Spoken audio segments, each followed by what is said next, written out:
नमस्कार, आप देख रहे हैं केकेडी न्यूज और मैं हूं आपके साथ प्रिया तिवारी। शुरुआत करते हैं रिपोर्टर्स रिपोर्ट के साथ।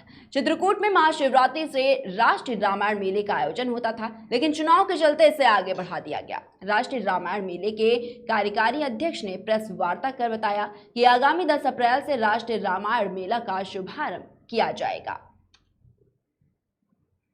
चित्रकूट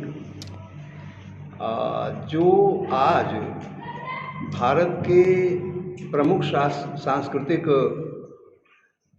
कार्यक्रमों में से एक जाना जाता है, उसका 49वां समारोह 10 अप्रैल से 14 अप्रैल तक होने जा रहा है। मैं ये बताना चाहूँगा कि राष्ट्रीय रामायण मेला का प्रतिवर्ष आयोजन महाशिवरात्रि के पुण्य पर्व से होता रहा है 40 वर्षों से, लेकिन इस बार उत्तर प्रदेश विधानसभा के चुनावों के कारण रामायण मेला परिसर अधिग्रहित कर लिया गया। तब हमें विवश होकर के इस कार्यक्रम को आगे बढ़ाना पड़ा और इस प्रचंड गर्मी में भी हम कोशिश कर रहे हैं कि राष्ट्रीय रामायण मेला जिस कलीवर के साथ पहले आयोजित होता रहा है, उसी रूप रंग में, उसी स्वरूप में आयोजित हो सके। इसमें भाग लेने के लिए देश भर से विद्वान आ रहे हैं, कथावाचक आ रहे हैं और सांस्कृतिक दल आ रहे हैं। इस अवसर पर बड़ी विशाल प्रदर्शनी भी लगाई जा रही है, तैयारियां चल रही हैं। सांस्कृतिक दलों में हमारे यहाँ लखनऊ से मानसी सिंह आ रही हैं, लखनऊ से ही साहज म्यूजिकल ग्रुप के कलाकार आ रहे हैं, महोबा से श्री लखनलाल यादव आ रहे हैं, मऊरानीपुर से श्री रामाधीन आर्य आ रहे हैं और एक विशेष कार्यक्रम इस्कान की ओर से है श्री हरि कीर्तन का। श्री बलवंत दास जी महाराज के नेतृत्व में बहुत सारे भक्तगण रामायण मेला के मंच में श्री हरि कीर्तन का बड़ा ही मनोहारी कार्यक्रम प्रस्तुत करेंगे। वृंदावन रासलीला संस्थान की ओर से प्रातः रामलीला और रात्रि को रासलीला के दर्शन कराए जाएंगे। अब ये बताओ किसान। खबर जलेसर से, जहां पर भारतीय किसान यूनियन के राष्ट्रीय अध्यक्ष के नेतृत्व में किसानों की 12 सूत्रीय समस्याओं के समाधान के लिए उप जिलाधिकारी और क्षेत्राधिकारी पुलिस को मुख्यमंत्री योगी आदित्यनाथ के नाम पर ज्ञापन सौंपा। ज्ञापन देने के दौरान राष्ट्रीय अध्यक्ष, राष्ट्रीय महामंत्री, प्रदेश अध्यक्ष सहित दर्जनों किसान नेता मौजूद रहे। अब ये बताओ, किसान कनेक्शन कटवा लेगा तो कहां से अपने खेत की सिंचाई करेगा? नहर बम्बन में पानी ना है और जिसके पास बिजली का बिल बकाया है वो उनको FIR करवे जा रहे हैं, तो ये चीज बर्दाश्त किसी कीमत पे नहीं होगी। और जलेसर SDM साहब को आज चेतावनी देने आए हैं और CO साहब को चेतावनी देने आए हैं। डरने की जरूरत नहीं है, बिल्डोजर चलाओ, लेकिन गरीब पर अन्याय किया, किसान पर अन्याय किया तो हमारी गाड़ियों पर पट्टी देख लो, क्या लिखा हुआ है? भारतीय किसान यूनियन किसान। और किसान किसानों का मसीहा है, गरीबों का मसीहा है और उस मसीहा के कर्णधार हैं हम। मत जाएंगे लेकिन पीछे ना हटेंगे, तहसील के ईंट से ईंट बजाए देंगे। अब हमारी अच्छाई देखी है, बुराई इनने देखी कहाँ है? एटा में हवा निकल गई बुलडोजर की। एटा में क्या कहेंगे? एटा में हवा नहीं, बिल्डोजर चलेगा और चलना चाहिए।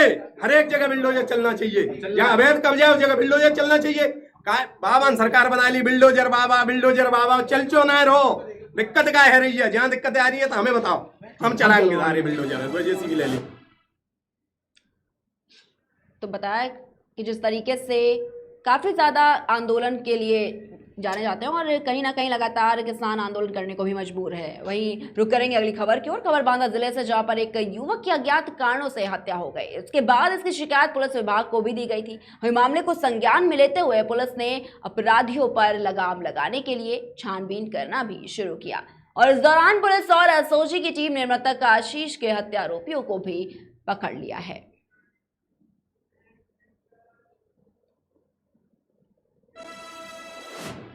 रुक करेंगे अगली खबर की ओर। खबर चित्रकूट जिले से, जहां पर चाइल्ड फंड द्वारा एक अनोखी पहल का नमूना पेश किया गया। आपको बता दें कि चाइल्ड फंड गांव के इलाकों में जा जाकर गरीब बच्चों को अभ्यास पुस्तिका का वितरण करते हैं। साथ ही साथ ग्रामीण क्षेत्रों के बच्चों को पढ़ाई के लिए यहां पर प्रेरित भी किया गया है।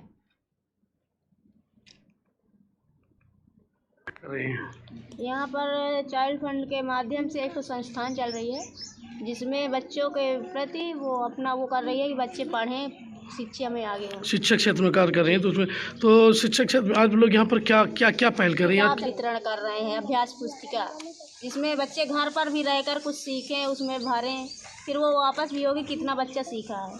तो इस गांव में कितने बच्चों को अभी आप लोगों ने वितरण किया? 20 बच्चों को। 20 बच्चों। अच्छा, इस गांव के अलावा भी अन्य गाँव में भी एक कार्यक्रम आप लोगों का चल रहा है कि सिर्फ कुछ 28 गाँव में है। 28 गाँव में।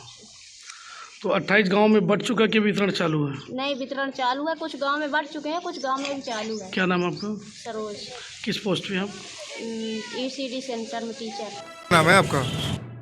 खबर बांदा जिले से, जहां पर जमीन विवाद को लेकर एक परिवार में मारपीट हो गई और इससे सभी परिवारजन को गंभीर चोटें भी आई हैं। आपको बता दें कि ये 3 भाइयों में कई वर्षों से जमीन को लेकर विवाद चल रहा था, जिसके बाद ये घटना हुई। और मारपीट करने वाले भाई प्रसिद्ध गुटखा व्यवसायी है।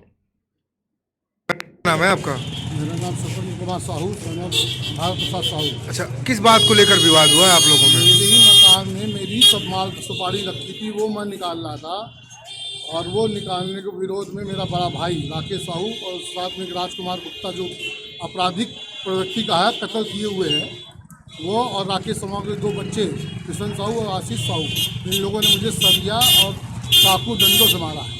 अच्छा, मैं अपना माल खुद निकाल रहा था, मेरी खुद की घर है, मेरे ही माल गोदाम में। माल कितना था लगभग? माल कम से कम करोड़ों रुपए का माल है। करोड़ों रुपए का माल? क्या सुपारी है? सुपारी है। अच्छा, क्या कतराई होती है अंदर? नहीं, सुपारी का ट्रेडिंग का काम होता है, स्टॉक रखता है। तो उसमें मारा किस बात को लेकर है? कि आप सुपारी निकाल क्यों रहे हैं? दबंगई कि मेरे नाम मकान करो तब मैं निकालने दूंगा माल। तो आपने गुंडई है सर। अच्छा, पुलिस ने अपराधी है, उसका दोस्त है, उसने मेरे सरिया से चाकू से हमला किया है, हाथ तोड़ डाला है मेरा। चाकू कहाँ मारा है? चाकू मेरा आँख के नीचे लगी है। अच्छा, और हाथ में? सरिया से हाथ तोड़ डाला है। किशन कुमार साहू, राजकुमार साहू और राकेश साहू तीनों ने मिलकर। आपने पुलिस से जानकारी दे दी है? हाँ, जानकारी दे। और रुक करेंगे अगली खबर की ओर। खबर एटा जिले से, जहां पर स्कूल प्रबंधन के रवैये से तंग आकर एक नौनिहाल ने फांसी करने का विचार बना लिया और नौनिहाल के परिजनों ने बताया कि बच्चे को फेल कर दिया गया था। इससे बच्चा काफी दुखी हुआ और ऐसा कदम उठाने के बारे में सोचने लगा। खबर कानपुर से है, जहां पर पुलिस ने एक बड़ा खुलासा किया है। आपको बता दें कि लोग कई दिन पहले से बैंक ऑफ इंडिया से लॉकर से सामान गायब होने की सूचना पुलिस को दे रहे थे। इस पर अमल करते हुए पुलिस ने जब जांच की तो पता चला कि लॉकर से सोने के जेवरात कुछ मात्रा में गायब हैं। इसकी अधिकारी जानकारी के लिए बताना चाहेंगे कि इसकी अधिक जानकारी के लिए पुलिस ने और टीम का भी गठन किया और लगातार पुलिस इस पूरे मामले को लेकर जांच पड़ताल भी कर रही है।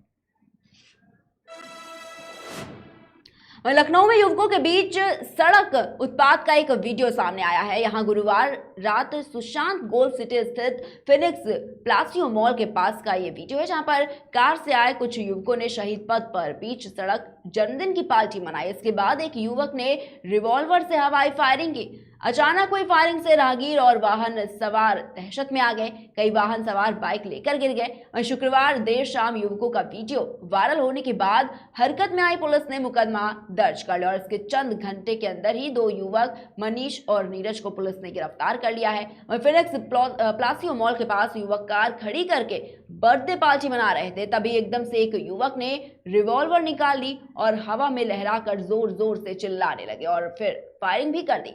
5 सेकंड में युवक ने एक के बाद एक 5 फायर किया और इस मामले में सपा प्रमुख अखिलेश यादव ने ट्वीट भी किया है और लिखा कि भाजपा राज में यूपी डूबा है अपराध में, या आज का अपराधनामा।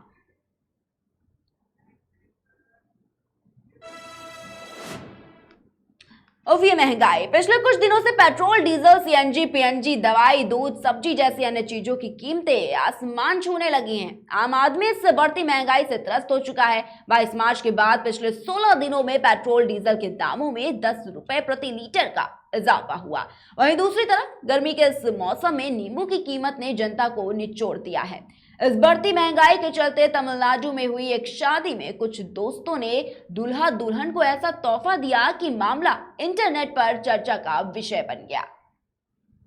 जानकारी के मुताबिक तमिलनाडु के चेंगलपट्टू जिले के चेरू गांव में एक नवविवाहित जोड़े को उनके दोस्तों ने 1 लीटर पेट्रोल और 1 लीटर डीजल की बोतलें उपहार में दी।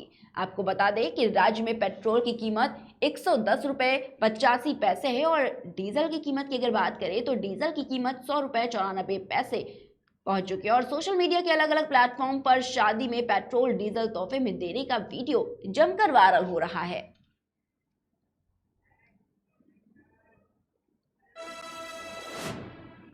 और यूपी में दोबारा सत्ता में आने के बाद योगी सरकार काफी एक्टिव मोड में काम कर रही है। सीएम योगी के अलावा मंत्रिमंडल और उच्च अधिकारी भी एक्शन में हैं। योगी सरकार ने कई अहम फैसले लिए जिसको पूरा करने के लिए 100 दिनों का लक्ष्य भी दिया गया है। और इसी कड़ी में उत्तर प्रदेश के जेलों में अब महामृत्युंजय और गायत्री मंत्र बचेगा। इसे लेकर उत्तर प्रदेश के जेल मंत्री धर्मवीर प्रजापति ने निर्देश जारी कर दिया है। कारागार राज्य मंत्री धर्मवीर प्रजापति ने यह निर्देश दिया कि अब से यूपी की जेलों में महामृत्युंजय और गायत्री मंत्र बचेगा। उन्होंने बताया कि जेलों में बंद कैदियों की मानसिक शांति के लिए ये मंत्र बजाए जाएंगे। इसके अलावा जेल और होमगार्ड विभाग में भी प्लास्टिक बोतल्स और सामान पर रोक लगाई गई है। कारागार राज्य मंत्री धर्मवीर प्रजापति ने जेलों में मंत्र बजाए जाने के साथ ही कारागार विभाग से संबंधित शिकायतों को दर्ज करने के लिए एक टोल फ्री नंबर भी जारी करने के निर्देश दिया है। इसके अलावा जेलों में कैदियों से मुलाकात की ऑफलाइन व्यवस्था को धीरे धीरे खत्म कर उन्होंने ऑनलाइन व्यवस्था बनाने के भी निर्देश दिए। यूपी के कारागार मंत्री धर्मवीर प्रजापति ने कहा कि विभाग के 100 दिन की कार्य योजना में अधिकारियों के सुझावों को शामिल करने का आश्वासन दिया है। साथ ही उपयुक्त विभागीय रिक्तियों को भरने के लिए प्रस्ताव पेश करने के लिए भी निर्देश विभागीय मंत्री ने अधिकारियों को दिए। वहीं इस बैठक में कारागार राज्य मंत्री सुरेश राही भी मौजूद रहे। खबर रायबरेली जिले से, जहां पर पुलिस ने शातिर चोरों के एक गैंग को दबोचा है। ये गैंग दिन में रेकी करता था और रात में चोरी। कई दिन से जिले में चोरी की घटना बढ़ती जा रही है और इसके बाद पुलिस ने खोजबीन शुरू की तो ये गैंग पकड़ा गया। बताया जा रहा है कि पकड़े गए सभी चोर प्रतापगढ़ जिले के निवासी हैं।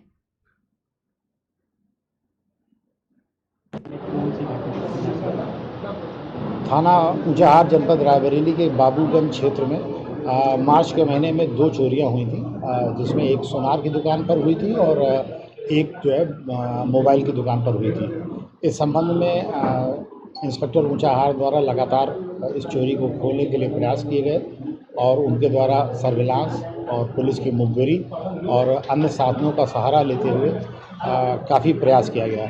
इसी बीच मुखबिर खास की सूचना में उन्हें पता चला कि कस्बा ऊंचाहार के पीछे की तरफ एक खंडहर है, वहाँ कुछ लोग इकट्ठा है और वहाँ पर इनके द्वारा जब छापा मारा गया तो चोरी की योजना बनाते हुए 4 अभियुक्त गिरफ्तार किए गए, जिनके नाम चंद्रेश, लाल जी और अनुपम और सोहन लाल हैं। ये चारों के चारों बगल के जनपद प्रतापगढ़ के रहने वाले हैं और जब इनकी तलाशी ली गई, इनसे पूछताछ किया गया तो इनके पास से 36 मोबाइल जो बाबूगंज की चोरी के थे और बिल्कुल नए मोबाइल थे जो चोरी करके ले गए। 6 चांदी की पायल जो सोनार की दुकान से चोरी की गई थी और 3 तमंचे और चोरी और जो सेंधमारी के जो साधन होते हैं, सब्बल है, टार्च है, तो सभी चीज़ें इनके पास से बरामद हुई और इनको तत्काल हिरासत में लेकर इनको न्यायिक अभिरक्षा में भेजा जा रहा है। पुलिस अधीक्षक महोदय ने इस खुलासे के लिए इस टीम के लिए 5,000 रुपये की घोषणा की। इनका पहले भी कोई आपराधिक इतिहास है? हाँ, ये इनका एक लंबा चौड़ा आपराधिक इतिहास है और जिसमें चंद्रेश जो है प्रतापगढ़ का जो रहने वाला है, इसके ऊपर 14 मुकदमे हैं और अन्य पर भी 5 या 6 से मुकदमे, सभी के ऊपर 5 या 6 मुकदमे। रुक करेंगे अगली खबर की ओर। खबर बदायूं जिले से, जहां पर नगर निगम की दबंगई सामने आई है। आपको बता दें कि विद्युत उपकेंद्र के सामने कूड़े का ढेर लगा दिया गया। इस पर बिजली विभाग के कर्मचारियों का ये कहना है कि नगर निगम कर्मचारियों के अवैध कनेक्शन काट दिए गए थे, जिसकी वजह से नगर निगम के कर्मचारी ऐसा कर रहे हैं। इसके अलावा विभाग ने बताया कि मेन गेट से बाहर निकलने का कोई रास्ता नहीं बचा। मैं उत्तर प्रदेश पावर कॉर्पोरेशन निविदा संविदा कर्मचारी संघ से हरीश चंद्र यादव, प्रदेश संगठन मंत्री। मैं आपको बताना चाहता हूं कि दिनांक 6 अप्रैल के लिए विद्युत उपकेंद्र देहगमा के कर्मचारी अबराविंदा के आदेशानुसार चेकिंग अभियान में थे, उस समय नगर पालिका में चेकिंग करते समय अवैध कनेक्शन चलते हुए पाया गया, जिसको लेकर के कार्रवाई की गई और वो केबल काट दी गई। इसी से नाराज होकर के नगर पालिका के कर्मचारियों एवं संबंधित अधिकारियों के द्वारा आज विद्युत उपकेंद्र दहगमा पर कूड़ा डाल करके रास्ता बंद कर दिया गया, जिससे कर्मचारी हमारे जो है बदबू के कारण रुक भी नहीं पा रहे हैं और जिससे हमारे कर्मचारियों में बहुत ज़्यादा रोष उत्पन्न है। और अगर ये रास्ता साफ नहीं की जाती है तो आने वाले समय में जिले की सप्लाई बाधित हो सकती है। खबर जलेसर से, जहां पर शॉर्ट सर्किट की वजह से खेतों में भीषण आग लग गई। इससे 60 बीघे की फसल जलकर राख हो गई। इसके बाद गुस्साए ग्रामीणों ने 2 घंटे तक सड़क को जाम रखा और इसके बाद पहुंचे उप जिलाधिकारी ने ग्रामीणों को समझाया बुझाया भी और उनके हित में काम करने का आश्वासन दिया, तब जाकर कहीं बात बनी।